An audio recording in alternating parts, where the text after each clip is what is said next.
Hey everyone, it's Justin here, America's Honest Tax Accountant from Number Crunch Nerds. Welcome to this bonus video specifically on Roth IRA conversions and some practical considerations for you to look at as you finalize your 2024 Roth conversion decision. So practical consideration number one, taxation of the money inside of your traditional IRAs is inevitable unless there is some dramatic law change that suddenly says all that pre-tax money is no longer subject to tax. Now, I'm not counting on that personally, nor have I seen any proposal from the incoming Trump administration or any member of Congress floating such an idea. For tax planning purposes, we have to go with what the law is or what the law can reasonably be expected to become. So as far as I'm concerned, unless somebody can point out something to the contrary, taxation of your IRAs is inevitable at some point. And so the question is, where will you likely get hit the hardest with respect to that taxation? And the answer is going to be out here in RMD territory, because remember, RMDs are forced income, forced taxable income that you can't control. And then, of course, down here in widow's penalty territory, where one spouse will end up in the single brackets, but will probably have to deal with the same amount of RMD income as was being dealt with when both spouses were alive. So can you avoid being taxed in RMD territory? And the answer is probably not, but you could start to minimize the impact on your family's lifetime tax burden by finding room in lower brackets within the Roth IRA conversion sweet spot. What about widow's penalty? Can you avoid widow's penalty? And again, the answer is probably not. As I'm sure you know, it is very common to see one spouse pass and have the other spouse live another decade or longer and be in those single tax brackets the entire time. The point is that the government is coming for their share of your family's money. That's what RMDs are all about. RMDs are just a fancy tax way for the government to say we want our share and we want it as soon as possible. And so with that in mind, your IRA income will be taxed in every year that you are beyond the age of 73 or 75 if you were born in 1960 or later. Or it will be taxed within the 10 years after your passing within your beneficiary's tax brackets. But it's going to be taxed no matter what. That's unavoidable. So what can you do in that situation? Well, you can realize that while taxation itself is inevitable, the tax rate at which the IRA income is taxed is not inevitable. You have every right to, number one, identify room in your lower tax brackets within the Roth IRA conversion sweet spot, and then number two, accelerate some portion of that income into earlier years, i.e. taking it out of RMD territory and bringing it back over here into the Roth conversion sweet spot so it can potentially be taxed at lower rates. Now, if you want to get serious about minimizing your family's lifetime tax burden, search on YouTube for Number Crunch Nerds Roth IRA conversions. And by doing that, you will find my complete series on how to calculate Roth IRA conversions, including projecting RMDs, IRMA considerations, and much more. You can see the first 4 videos in the series right here. And after you get started, you will see that there are 8 videos total within the series. All right, practical consideration number 2. Well, what if the Trump administration lowers tax rates in the future? So I snagged a couple of recent articles on this topic from the internet. Here is one from CNBC. Trump's tax plan is uncertain for 2025. Here are key lessons from his 2017 tax overhaul. And in my opinion, the key is right here. During his campaign, Trump vowed to fully extend the trillions in tax breaks he enacted via the Tax Cuts and Jobs Act. What I want to focus on is the phrase fully extend. This means that he's going to try to make the Tax Cuts and Jobs Act permanent. which in my opinion is the most likely expectation that people in the industry have for what is coming as far as tax legislation in 2025. And so the question is, does fully extend mean that the headline tax rates are actually going to go down from where they are now? And in my opinion, I don't believe so. You can decide for yourself if you think that that's what it means. But my interpretation is that it means headline tax rates are likely to stay the same as they are in 2024 and 2025. That's what I believe that fully extending or making permanent the Tax Cuts and Jobs Act means for 2026 and beyond. So if that was the case, if headline tax rates are expected to stay the same in 2026 and beyond, that would mean we have a degree of certainty in headline rates, which then eliminates that as a consideration in our Roth conversion planning.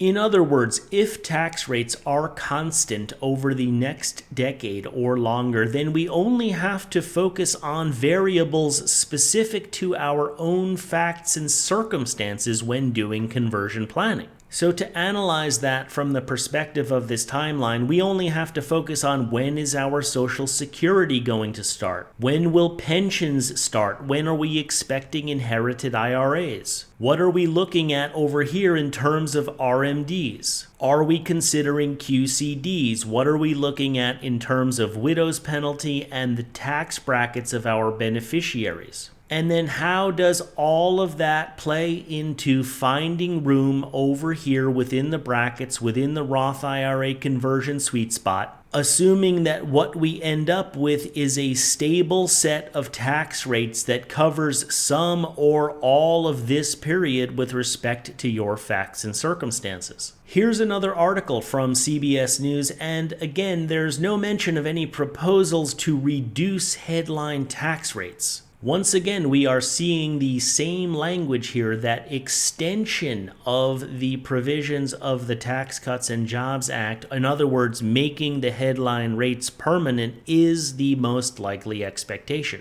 So if you're waiting for headline tax rates to go down, you could potentially be missing available room in lower brackets in 2024 and 2025, because as I said, in my opinion, I am not planning to see headline tax rates decrease in 2026 and beyond, even with the Tax Cuts and Jobs Act being made permanent. But of course, the only way to know for sure if you have available room in lower brackets in 2024 and 2025 that would be beneficial to you is to lay out your numbers and figure it out. Otherwise, if you're not actually laying out your numbers and trying to figure it out, you're basically just guessing what is or is not the most effective tax planning strategy for yourself and your family. And to be completely clear, I'm not saying that a Roth conversion will be right for everybody. It will be right for some people and it won't be right for others. But what I am saying is that how are you going to know unless you make an effort to figure it out? Okay, now practical consideration number 3. This one helped out a lot of people last year, so I'm going to repeat it again.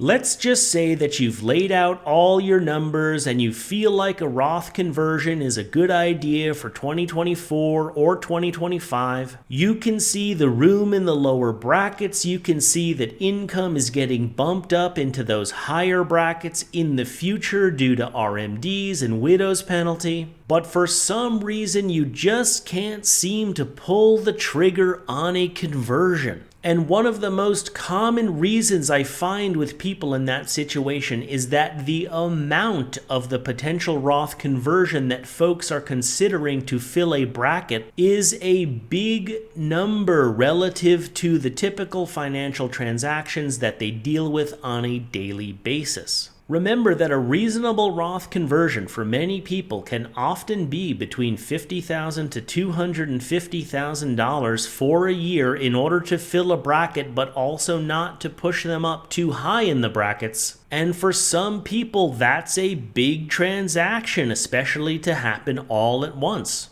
Even though it's just moving money from one account that you own to another account that you own, people sometimes get hesitant about it just because of the size of the transaction. So if you're in that situation, a possible solution to that, which I would suggest for your consideration, is just do a smaller conversion. In other words, figure out what the ideal or maximum conversion would be for the year, and then just do, let's say, half of it, or a quarter of it, or an eighth of it. Whatever amount allows you to get your feet wet, so to speak, with respect to conversions, but is also not enough for you to lose sleep over. And in my view, approach the decision in terms of risk. So let's say you consider a small conversion, for example, 1/8 of the amount you would actually need in order to fill up a bracket. What is your risk in that situation? Well, the only real risk is that you could have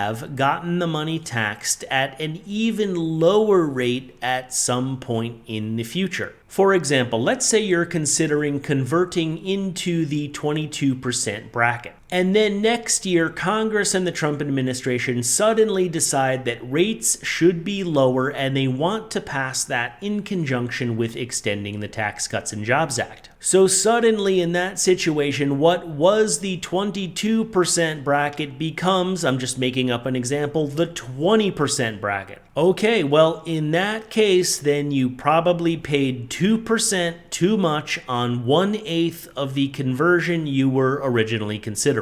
And that right there is what I would define to be the risk you might consider. If, on the off chance that headline rates go down by a few percentage points in the future, which, as I've already said, is not my expectation, but it's not impossible that that could happen, then I'm arguing that your risk would basically be the difference between the current bracket and whatever the bracket hypothetically could be, multiplied by whatever amount you chose to do in the form of a conversion. On the other hand, doing nothing could bump you up into the 24% or 32% or higher brackets in the RMD and widow's penalty years, just depending on your numbers. But again, if you're having trouble pulling the trigger, then by doing a small conversion, it gives you the opportunity to go through the process and to learn more about it without taking on a lot of risk, quote unquote. Also, if you have no Roth IRA open at all at this point, now is a perfect time to get one open and get started. Remember, the first of the 5-year rules is that you have to have at least one Roth account open for 5 years in order to avoid tax on earnings, and remember that is a per spouse requirement. So at the very least, doing a small conversion can help you get a Roth account open and get the 5-year clock started. You will receive a 1099-R from your broker in the subsequent year, and if you join my 2024 tax return preparation class, which will be held from January the 15th, 2025 through April the 15th, 2025, we will get that 1099-R incorporated into your tax return, and we will analyze the results so you can really see firsthand if the results are in line with your expectations and tax planning goals, therefore further allowing you to refine your decisions for subsequent years. We've got a lot of exciting things to go through in the 2024 tax return preparation class. We're going to learn tax planning from inside the tax return. So if you're interested in getting involved in that, there is an all-new video FAQ on the class, and you can find a link to watch those FAQs in the description below this video. Also, if you're interested in minimizing your family's lifetime tax burden by utilizing the personal tax planning template that you can see me demonstrate all throughout the 8-part Roth IRA conversion video series on YouTube, The personal tax planning template, including extensive video-based instructional content, is available for purchase in the link in the description below this video. Your purchase helps out the channel and provides you with a tax planning toolset that you can use throughout your life to minimize your taxes and maximize the after-tax cash flow that remains in your family's pocketbook. So it's a win-win for everybody. As I said, you can find a link to that in the description below.